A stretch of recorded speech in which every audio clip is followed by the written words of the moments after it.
భరద్వాజ్ గారు, ప్రతినిధి 2 టీజర్ ఒకటి రిలీజ్ అయింది. అవును. చూసారా? ఎందుకంటే డైరెక్టర్ ఫస్ట్ టైం డైరెక్ట్ చేస్తున్నటువంటి డైరెక్టర్ మూర్తి. అవును. జర్నలిస్ట్గా అందరికీ తెలుసు, బట్ ఇప్పుడు ఫస్ట్ టైం డైరెక్షన్ చేస్తున్నారు. దాని టీజర్ చూసిన తర్వాత మీకు కలిగిన అభిప్రాయం ఏంటి? చిరంజీవి గారు రిలీజ్ చేశారు దాన్ని. అంటే జర్నలిస్ట్గా తను చూసినటువంటి ఒక దృష్టికోణం ఉంటుంది జరుగుతున్న సంఘటనలోని. ఆయన తనదైన పద్ధతిలో చూశాడు. ఒక విజను అంటే ఎలా చూడాలి అనేది ఆయనకు ఒక పర్సెప్షన్ ఉంటుంది. ఆ పర్సెప్షన్లో సమకాలీన సమాజం తాలూకా కథని ఆయన తెర మీద చెప్పాలనుకున్నాడు. అదే కనిపించింది సినిమాలో. రాజకీయ వాతావరణమే కనిపించింది సినిమాలో. అందులో అంటే పాత సినిమాలో పాత ప్రతినిధులు సీఎం గారి కిడ్నాప్తో నడుస్తుంది కథ. అవును, కిడ్నాప్ డ్రామాయే మేజర్గా ఉంటుంది. కిడ్నాప్ అయిన తర్వాత అతను ప్రస్తావించిన సంఘటనలు టాపిక్స్ ఉంటాయి. దాని మీద కొంత ఇంట్రెస్టింగ్గా నడిచింది ఆ సినిమా. దీన్ని ఎలా నడపబోతున్నారు, ఇక్కడ కూడా సీఎం కోట శ్రీనివాసరావు గారే నటిస్తున్నారా అనేది. అంటే ట్రైలర్లో అక్కడ ఆయన కనిపించలేదు. లేదు, కనిపించలేదు కానీ కోట గారి ప్రస్తావన అయితే నడిచింది. అంటే వీళ్ళు చిరంజీవి గారికి ఎక్స్ప్లెయిన్ చేసే క్రమంలో కోట గారి ప్రస్తావన వచ్చింది. అంతే. అంటే ఇందులో ఏదన్నా షాట్లో వాడారా అనేది చూడాలి. ప్రధానంగా ఈ సినిమా కూడా ప్రజెంట్ ఏపీలో అధికారంలో ఉన్నటువంటి పార్టీని టార్గెట్ చేస్తున్న సినిమాగానే అనిపించింది ట్రైలర్ చూస్తే. అంటే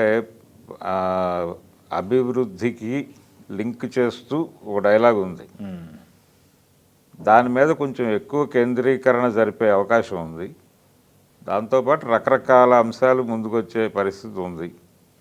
దానిలో రాజధాని అంశం కావచ్చు, లేకపోతే మరొక అంశం కావచ్చు, విశాఖ ఉక్కు కావచ్చు, ఏదైనా సమకాలీన సమాజంలో అంటే ప్రస్తుతం జరుగుతున్నటువంటి రాజకీయ యవనిక మీద, నడుస్తున్న రాజకీయ యవనిక మీద ఏం నడుస్తోందో వాటన్నిటినీ తాను ఎలా గమనిస్తున్నాడో, ఎలా భావిస్తున్నాడో అదంతా సినిమాలో చూపించే ప్రయత్నం చేస్తున్నాడు ఆయన అనేది స్పష్టంగా అర్థమైంది. ఆయనకి ఒక పొలిటికల్ లైన్ ఉంది అనేది కూడా మనకు జనరల్గా జర్నలిస్ట్గా ఆయన వ్యాఖ్యానాలు చూస్తే అర్థమైపోతుంది. కొంచెం అటాకింగ్గా ఉండేటువంటి జర్నలిస్టే అతను. అంటే ప్యాసివ్ జర్నలిస్ట్ కాదు, యాక్టివ్ జర్నలిస్టే. యాక్టివ్ జర్నలిస్ట్ మాత్రమే కాదు, తన ఆర్గ్యుమెంట్ మీద బలంగా నిలబడతాడు. ఈ క్రమంలో చాలాసార్లు కొన్ని విమర్శలు కూడా ఎదుర్కొన్నాడు తను. ఈ యాక్టివ్ జర్నలిజం అనే పేరుతో మీరు అవతల వాళ్ళకి మాట్లాడే అవకాశం ఇవ్వకుండా దాడి చేస్తున్నారు అని అతని మీద కామెంట్స్ చేసిన వాళ్ళు కూడా చాలామంది ఉన్నారు. కానీ అవతల వాళ్ళు మాట్లాడుతున్నప్పుడు తనకు అనిపించింది చెప్పడం కూడా ప్రధానమే అనుకుని చెప్పాను నేను అని ఆయనే చెప్పుకున్నాడు మూర్తియే. ఈ యాక్టివ్ జర్నలిస్టు తన అభిప్రాయాలను కొంచెం పెద్ద రేంజ్లో ఆడియన్స్ ముందుకు తీసుకెళ్లే ప్రయత్నం చేస్తున్నాడు.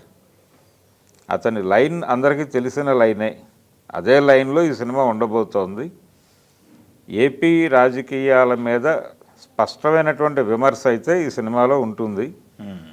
అది ఏపీ ప్రభుత్వం మీద అనేది ప్రస్తావించకుండా దేశ రాజకీయాల మీద, రాజకీయాల్లో వస్తున్నటువంటి ధోరణుల మీద ఒక జర్నలిస్ట్గా తనకున్నటువంటి విమర్శని మాత్రమే తెర మీద చూపించబోతున్నానని చెప్తాడు ఆయన. అది చిరంజీవి గారికి కూడా అర్థం చేయించే ప్రయత్నం చేశాడు. ఆయనకు కూడా అదే చెప్పాడు. రెండోది, చిరంజీవి గారు ఈ ట్రైలర్ని లాంచ్ చేయటం అనేది కూటమిలో భాగంగా జరిగిన కార్యక్రమంగానే బయట మాట్లాడుకుంటున్నారు. అంటే పవన్ కళ్యాణ్ కూటమిలో ఉన్నాడు ఇప్పుడు. అవును, తమ్ముడే కదా. పవన్ కళ్యాణ్, చంద్రబాబు, బీజేపీ కలిసి కదా కూటమి. అవును. సో పవన్ కళ్యాణ్ అన్నగా చిరంజీవి దగ్గరికి వెళ్ళింది వ్యవహారం. ఆయన ఇండస్ట్రీ పెద్ద కూడా, ఆయన కాదు అని చెప్తున్నాడు కానీ నేను బిడ్డని మాత్రమే, పెద్దని కాదు అని ఆయన పదే పదే చెప్తున్నాడు. కానీ ఇండస్ట్రీ పెద్దగానే ఆయన్ని చూస్తున్నారు. కానీ ప్రస్తుతం నాకు పాలిటిక్స్ సంబంధం లేదంటున్నారు ఆయన. ఓన్లీ యాక్టింగ్ కెరీర్, యాక్టింగ్ పైనే కాన్సన్ట్రేషన్ చేశారు కదా. రాజకీయాలు మాట్లాడడానికి అవకాశం ఉన్నప్పటికీ మాట్లాడలేదు ఆయన. మాట్లాడకుండా ఒక అంటే జర్నలిస్ట్గా నాకు పరిచయం ఇతను, తెలుసు. నా గాడ్ ఫాదర్ సినిమా లాగా ఇది పొలిటికల్ ప్రస్తావన ఉన్న సినిమా అని. ఉంది. అది జర్నలిస్ట్ కాబట్టి అలాగే ఉంటుంది సినిమా అన్న పద్ధతిలో కూడా చెప్పాడు ఆయన ఉపన్యాసం నడిచిన సరళి. కాబట్టి వ్యూహాత్మకంగానే వాళ్ళు చిరంజీవిని ఎంపిక చేసుకున్నట్టుగా అనిపిస్తుంది. చిరంజీవిని ఎంపిక చేయటం, ఈ ట్రైలర్ నడిచిన పద్ధతి ఇవన్నీ చూస్తే ప్రధానంగా ఆయన రకరకాల విమర్శలు పెట్టచ్చు సమకాలీన రాజకీయ రంగం మీద, కానీ ఎక్కువ ఫోకస్ ఏపీ రాజకీయాల్లో జరుగుతున్న పరిణామాల మీదే దృష్టి పెట్టినట్టుగా అనిపిస్తుంది. ఓకే. అందులో జగన్మోహన్ రెడ్డి ప్రభుత్వంలో జరిగిన అనేక నిర్ణయాల మీద కామెంట్స్ ఉండొచ్చు. ఆల్రెడీ ఈ తరహా సినిమాలు ఈ మధ్యకాలంలో వరుసగా వస్తున్నాయి. ఎలక్షన్కి ఓటర్ మూడ్ క్రియేట్ చేసే పద్ధతులు. అది బీజేపీ నుంచి సినిమాలు వచ్చాయి, అది రజాకార్ కావచ్చు, లేకపోతే వీర్ సావర్కర్ కావచ్చు, ఇంతకుముందు వచ్చిన కాశ్మీర్ ఫైల్స్ కావచ్చు, కేరళ స్టోరీ కావచ్చు, ఇవన్నీ ఆ ధోరణిలో ఓటర్ మూడ్ని సెట్ చేయడం కోసం. బట్ ఇది ప్రతినిధి 2 అని ప్రతినిధి 1కి సీక్వెల్ అయి ఉంటుందా లేకపోతే స్పెషల్ స్టోరీ అని తెలియదు మనకి. అంటే సీక్వెల్ కాకపోవచ్చు, సీక్వెల్ కాదు, అంటే ఆ రెఫరెన్సెస్ ఉంటాయి, ఫ్లేవర్ ఉంటుంది, రెఫరెన్సెస్ కూడా ఉంటాయి అనేది మనకు అర్థమైంది.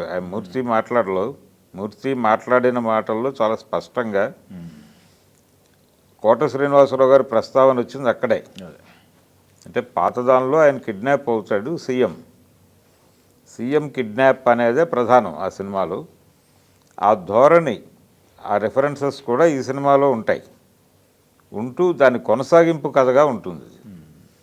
ఈ కొనసాగింపు కథలో అప్పటి ప్రభుత్వం మీద, అంటే ఈ కొనసాగింపులో ఉన్నటువంటి ప్రభుత్వం ఏదైతే ఉందో దాని మీద దాడి ఉంటుంది.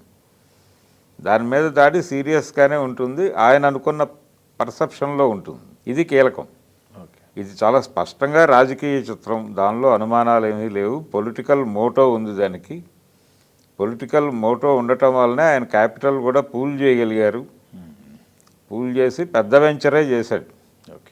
అంటే డైరెక్టర్గా డెబ్యూ ఫిలిం ఆయనకి. నటుడిగా ఇంతకుముందు కనిపించాడు తెర మీద, ఒక సినిమాలో విలన్ వేషం కూడా వేశాడు ఆయన. సో సినిమాతో ఆ కాంట్రాక్ట్ ఉంది మూర్తికి. అలాగే కె విశ్వనాథ్ గారికి సంబంధించి ఆయన సినిమాలు స్క్రీనింగ్ జరుగుతున్నప్పుడు కూడా రోజు వెళ్ళి చూసేవాడు ఆయన. సినిమా ఇంట్రెస్ట్ ఉంది, సినిమా చేయాలనేటువంటి తపన ఉంది, ఏం చేయాలో క్లారిటీ ఉంది, తాను ప్రపంచానికి ఏం చెప్పదలుచుకున్నాడో క్లారిటీ ఉంది. ఇంతకు మించి డైరెక్టర్కి అక్కర్లేదు. ప్రతినిధి నారా రోహిత్, ప్రతినిధి 2 కూడా నారా రోహిత్. అవును, అంటే మూర్తి క్యారెక్టరే నారా రోహిత్తో చేయిస్తున్నాడేమో అనే అనుమానం కూడా కలుగుతుంది. ఓకే. రెండోది, ఒక మాట వచ్చింది, అంటే తన ఇన్పుట్స్ కూడా ఉన్నాయి సినిమాలో అని. నారా రోహిత్ ఇన్పుట్స్ కూడా వాడుకున్నాను నేను ఈ సినిమాలో అని తను చిరంజీవికి చెప్తున్న సందర్భం మనం చూసాం ఆ మీటింగ్ వీడియోలో. ఆయన కూడా ఎన్హాన్స్ చేశాడు దాన్ని. నాకు అనిపించిన విషయాలు కొన్ని నేను డైరెక్టర్తో షేర్ చేసుకున్న మాట వాస్తవమే అన్నాడు ఆయన. సో స్క్రిప్ట్ స్టేజ్ నుంచి ఆయన కంట్రిబ్యూషను, అలాగే ఆయన కోఆపరేషను ఉంది.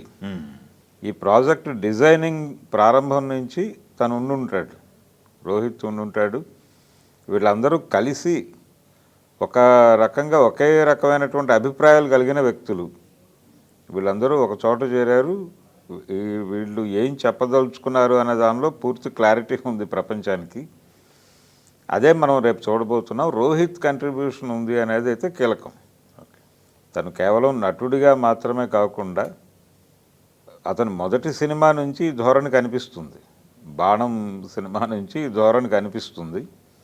అదే పద్ధతిలో కొంత ఇన్వాల్వ్ అయ్యి సినిమాలో, స్క్రిప్ట్లో ప్రతి స్టేజ్లోనూ అతని ఇన్వాల్వ్మెంట్ కనిపిస్తుంది. ఈ సినిమాలో కొంత ఇద్దరు కలిసి నడిపినట్టుగా అనిపిస్తుంది వాళ్ళ మాటల నుంచి. సో రోహిత్ ఏం కంట్రిబ్యూట్ చేశాడు ఈ సినిమాకి అనేది కూడా మనం సినిమా చూసాకే జడ్జి చేయాలి.